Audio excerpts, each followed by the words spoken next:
کہ رزاق ہے تو سب کا تو سب کو پالتا ہے کہ مٹی کی مورتی میں مٹی کی مورتی میں مٹی کی مورتی میں تو روح ڈالتا ہے اے میرے مولا مولا اے میرے اللہ اے میرے مولا مولا اے میرے اللہ۔ آباد پوری دنیا میں اسلام ہو گیا اور بدنام کر رہا تھا جو دین رسول کو، غفران دیکھ لے وہی بدنام ہو گیا، غفران دیکھ لے وہی بدنام ہو گیا۔ ناظرین، ابھی آپ کے سامنے قاری ظہیر صاحب نعت پاک پیش کر رہے تھے تو میرے ذہن میں وہی شعر آ رہا تھا۔ کسی شاعر نے کہا تھا کہ آئے تھے سکوت دینے تڑپا گئے مجھے، آئے تھے سکوت دینے تڑپا گئے مجھے، کچھ ایسی ادا اپنی دکھلا گئے مجھے، کوئل کی کوک تھی یا بلبل کی چہک تھی یا کوئی بانسری تھی کہ الجھا گئے مجھے۔ حضرات، اب آئیے ہم اپنے اصلی مقصد کی طرف چلتے ہیں، اور اپنا اصلی مقصد تقریر و خطابت ہے۔ اللہ تعالیٰ نے فرمایا فذکر ان نفعت الذکریٰ، نصیحت کیجئے، نصیحت کیجئے، نصیحت ایمان والوں کو فائدہ دیتی ہے۔ نصیحت ہے کیا چیز؟ نصیحت کہتے کس کو ہے؟ نصیحت اس کو کہتے ہیں کہ آپس میں ایک دوسرے سے خیر خواہی کی باتیں کرنا۔ ایک آدمی ہے جو گناہ کے کام کرتا ہے، اس کو گناہ سے نکال کر کے ثواب کی طرف لا کر کے کھڑا کرنا، اسی کو نصیحت کہتے ہیں۔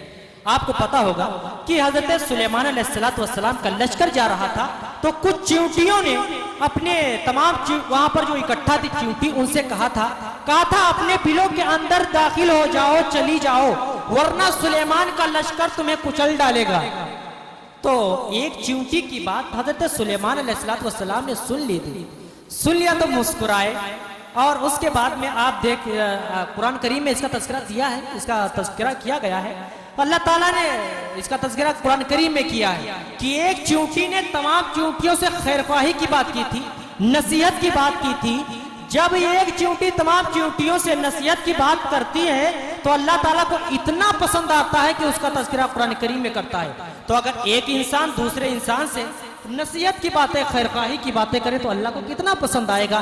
تو آئیے ہم نصیحت و خطابت کے لیے، نصیحت کے لیے، خیر خواہی کی باتیں کرنے کے لیے ہم اپنے رفیق محترم حضرت مولانا محمد فاروق صاحب کو اس شعر کے ساتھ مدعو کروں گا کہ اونچے اونچے درباروں سے کیا لینا، اونچے اونچے درباروں سے کیا لینا، ننگے بھوکے بیچاروں سے کیا لینا، اپنا خالق اپنا مالک افضل ہے، آتی جاتی سرکاروں سے کیا لینا، آتی جاتی سرکاروں سے کیا لینا۔ حضرت مولانا محمد فاروق صاحب دامت برکاتہم العالیہ۔ الرحمن الرحیم وبه نستعین رب اشرح لی صدری ویسر لی امری واحلل عقدة من لسانی یفقهوا قولی رب اشرح لی صدری ویسر لی امری واحلل عقدة من لسانی یفقهوا قولی رب اشرح لی صدری ویسر لی امری واحلل عقدة من لسانی یفقهوا قولی اما بعد اعوذ باللہ من الشیطان الرجیم بسم اللہ الرحمن الرحیم كل نفس ذائقة الموت صدق الله العظيم وقال النبي صلى الله تعالى عليه وسلم القبر روضة من رياض الجنة أو حفرة من حفر النار أو كما قال عليه الصلاة والسلام۔ ملے خاک میں اہل شاہ کیسے کیسے، ملے خاک میں اہل شاہ کیسے کیسے، مکی ہو گئے بے مکاں کیسے کیسے، ہوئے نامور بے نشاں کیسے کیسے، زمیں کھا گئی آسماں کیسے کیسے، تخت آرا تھا جو کل آج وہ زیر خاک ہے، تخت آرا تھا جو کل آج وہ زیر خاک ہے، عالم فانی کا منظر کتنا عبرت ناک ہے۔ اسٹیج پر رونق افروز علماء کرام اور معزز ساتھیوں، محترم بزرگوں اور دوستوں، اسٹیج پر دو قسم کے افراد آتے ہیں، یا تو وہ بڑے ہوتے ہیں جو چھوٹوں کو سبق پڑھانے کے لیے، سبق سکھانے کے لیے، نصیحت کرنے کے لیے آتے ہیں، یا چھوٹے آتے ہیں جو اپنا یاد کیا ہوا بڑوں کو سبق سنانے کے لیے آتے ہیں۔ تو دوستو، میں بھی آپ حضرات کے سامنے کچھ دیر رہوں گا اور علماء کرام کی موجودگی میں، اساتذہ کرام کی موجودگی میں اپنا یاد کیا ہوا سبق سنانے کی کوشش کر رہا ہوں۔ حضرات، ارباب خاص و عام لوگوں نے ہر چیز میں اختلاف کیا ہے، ہر چیز میں اختلاف کیا ہے، اپنے اپنے خیالات پیش کرتے ہیں، اپنا علیحدہ علیحدہ نظریہ بیان کرتے ہیں۔ اختلاف کی دنیا ہے، مثل مشہور ہے، کہتے ہیں جتنے منہ اتنی ہی باتیں، جتنے منہ اتنی ہی باتیں۔ یہ اختلاف کی دنیا ہے، یہاں تک کہ دنیا کے لوگوں نے خدائے وحدہ لا شریک کی ذات اقدس کو بھی نہیں چھوڑا، خالق الارض والسماوات کی ذات اقدس کو بھی نہیں چھوڑا۔ کسی نے دو خدا تسلیم کیے، کسی نے تین خدا تسلیم کیے، کسی نے برائی کا خدا الگ مانا، کسی نے بھلائی کا خدا الگ مانا۔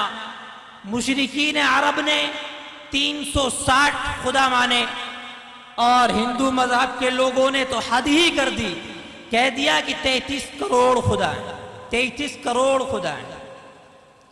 تو یہ اختلاف کی دنیا ہے، عقائد میں اختلاف، نبوت میں جھگڑا، اسلام، کفر، توحید، شرک، حق و باطل، سچ اور جھوٹ کے بڑے بڑے پلیٹ فارم بن گئے دوستو۔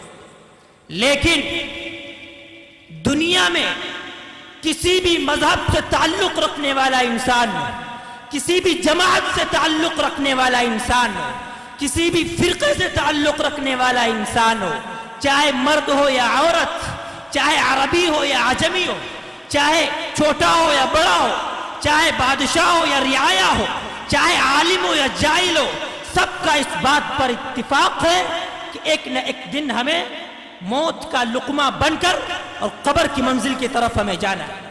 سب کا اس بات پر اتفاق۔ نہ آیا جو کہ باقی رہا، نہ آیا جو کہ باقی رہا، نہ ساغر رہا نہ ساقی رہا۔ اللہ نے فرمایا کل نفس ذائقۃ الموت، کہ ہر جاندار کو موت کا مزہ چکھنا ہے، ہر کس و ناکس کو موت کا مزہ چکھنا ہے۔ دوستو، اس زمین نے اپنے اندر نہ جانے کتنے لوگوں کو سمو لیا ہے، یہ زمین نہ جانے کتنے لوگوں کو کھا گئی، لیکن آج تک اس نے ڈکار نہیں لی۔ ڈکار کسے آتی ہے معلوم ہے؟ ڈکار اسے آتی ہے جس کا پیٹ بھر جاتا ہے۔ جب ہم کھانا کھانا شروع کرتے ہیں، جو ہمارا پیٹ بھر جاتا ہے تو ڈکاریں آنی شروع ہو جاتی ہیں۔ اس بات کی دلیل ہے کہ پیٹ بھر گیا عام طور پہ۔ لیکن زمین نے اپنے اندر کتنے لوگوں کو پرو لیا ہے میرے دوستو، لیکن آج تک اس نے ڈکار نہیں لی۔ یہ اس بات کی دلیل ہے کہ ابھی اس کا پیٹ نہیں بھرا، ابھی یہ نہ جانے کتنے لوگوں کو اپنے اندر داخل کرتی ہے، نہ جانے کتنے بڑے بڑے بادشاہوں کو، حاکموں کو، نہ جانے کتنے بڑے بڑے بزرگوں کو، ولیوں کو اپنے اندر داخل کرتی ہے۔ اللہ نے فرمایا کل نفس ذائقۃ الموت، کہ ہر جاندار کو موت کا مزہ چکھنا ہے۔ حضرات محترم، حضرت سلیمان علیہ السلام کو موت کے فرشتے ان کے پاس اس وقت آئے جب حضرت سلیمان علیہ السلام بیت المقدس کی تعمیر کروا رہے تھے۔ فرشتے آئے، اللہ کا پیغام سنایا کہ اللہ نے آپ کو بلایا ہے۔ اب حضرت سلیمان علیہ السلام کو بڑی فکر ہوئی کہ یار ابھی بیت المقدس کی تعمیر باقی ہے اور اللہ کا پیغام آ گیا ہے۔ حضرت سلیمان علیہ السلام نے فرشتے سے کہا اے فرشتے جا کر اللہ سے کہہ دو کہ تیرا بندہ سلیمان ابھی تھوڑی مہلت مانگتا ہے، وہ اس لیے کہ ابھی بیت المقدس کی تعمیر باقی ہے۔ مسلمانوں غور کرنے کا مقام ہے، توجہ رکھیے گا، دھیان سے سنیے اور غافل ہو کے مت سنیے بات کو، کوئی بھی بات ہو توجہ سے سننا چاہیے۔ اللہ نے فرمایا وَلَا تَكُن مِّنَ الْغَافِلِينَ کہ غافلوں میں سے مت بنو، وَلَا تَتَّبِعْ مَنْ اغفلنا، اللہ نے فرمایا اس شخص کی اتباع مت کرو جس کے دل کو ہم نے غافل کر دیا ہے۔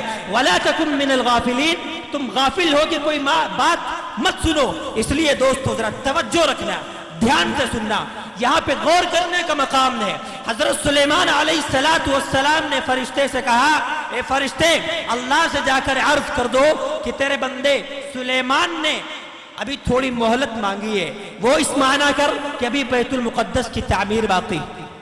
غور کرنے کا مقام یہاں پہ یہ ہے کہ وہ بادشاہ جو ساری دنیا پر حکومت کرتا تھا، وہ بادشاہ جو ہواؤں پر حکومت کرتا تھا، جو ہواؤں کو اپنے تابع کیے ہوئے تھا، جو پرند چرند درندوں پر حکومت کرتا تھا، جو جناتوں پر حکومت کرتا تھا، پوری دنیا پر جس کی بادشاہت تھی، آج وہ زندگی کی بھیک مانگ رہا ہے۔ آج وہ بادشاہ کیا کہہ رہا ہے بندے اللہ سے کہہ دو جا کے تیرا بندہ سلیمان تھوڑی مہلت چاہتا ہے، تھوڑی مہلت دے دیجئے، تھوڑی زندگی اور عطا کر دیجئے تاکہ ہم بیت المقدس کی تعمیر مکمل کرا لیں۔ اللہ نے فرمایا اے سلیمان تم تعمیر کا بہانہ کیوں کرتے ہو، بیت المقدس کا بہانہ کیوں کرتے ہو؟ بیت المقدس کی تعمیر مکمل کرانا تو ہمارا کام ہے۔ چنانچہ فوراً اسی وقت حضرت سلیمان علیہ السلام کی روح قبض کر لی گئی، ہمیشہ کے لیے آپ کو ہمیشہ کی نیند سلا دیا گیا۔ اسی کو اللہ نے فرمایا اذا جاء اجلهم لا يستأخرون ساعة ولا يستقدمون کہ جب وقت متعینہ آ جاتا ہے تو ایک لمحہ بھی آگے پیچھے نہیں ہوتا میرے دوستو۔ جب موت کا وقت آ جاتا ہے تو ایک لمحہ ایک سیکنڈ کے لیے بھی آگے پیچھے اللہ تبارک و تعالی مہلت نہیں دیتا۔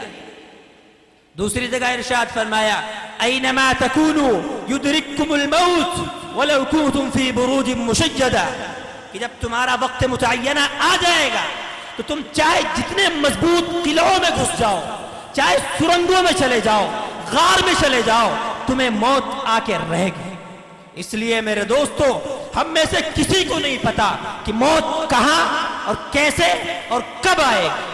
کسی شاعر نے کیا ہی خوب کہا ہے آگاہ اپنی موت سے کوئی بشر نہیں، آگاہ اپنی موت سے کوئی بشر نہیں، سامان 100 برس کا ہے پل کی خبر نہیں۔ تو میرے دوستو موت کب آئے گی کیسے آئے گی کسی کو نہیں معلوم۔ اللہ نے فرمایا کل نفس ذائقۃ الموت، یہ اللہ کی طرف سے اعلان ہے، وارننگ دی گئی ہے اللہ کی طرف سے، ہمیں بتلایا گیا ہے کہ اے لوگو تمہیں بھی ایک نہ ایک دن اس دار فانی کو چھوڑ کر اس دار البقا کی طرف جانا ہے۔ اس لیے تم میں سے عقل مند انسان وہ ہے جو اپنے مرنے سے پہلے اپنی موت کی تیاری کر لے، عقل مند انسان وہ ہے۔ لیکن آج انسان کا حال یہ، انسان ان تمام چیزوں کو بھول گیا، دنیا کے رنگ رلیوں میں پھنس گیا، دنیا کی محبت اس طرح اس کے دل میں گھر کر گئی کہ اپنی موت اور اپنی آخرت اپنی قبر کو بھول گیا۔ انسان نے ان تمام چیزوں کو بھلا دیا۔